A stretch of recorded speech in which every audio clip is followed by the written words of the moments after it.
So I wanted to talk a little bit today about what it is that makes a piece of art absolutely alive and energetic, and what it is that makes a piece of art fall flat.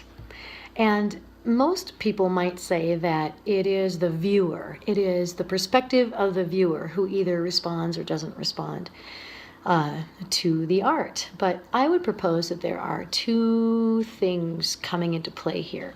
Number one is what happened when the artist actually created that piece. So to begin with, before I start any art, I always receive some sort of message or some sort of energetic direction as to what to create. And then I can choose whether or not to take that inspiration and channel it through my head or channel it through my heart. So for many years, I channeled my art through my head. It was about technique. It was also about image, whether or not the image was going to be attractive to a larger group of people. And I would create that art based on the criteria of my head, so from my intellect. Recently, I would say that I've been experiencing a most amazing thing of when the Muse speaks. Now I interpret the message through my heart. So the Muse could be called the Muse, can be called an energy, it can be called inspiration. It's just that thing, that energy that makes us want to make something. And in my case, it's to make a collage. So the first thing is, what is it that was present when the art was created?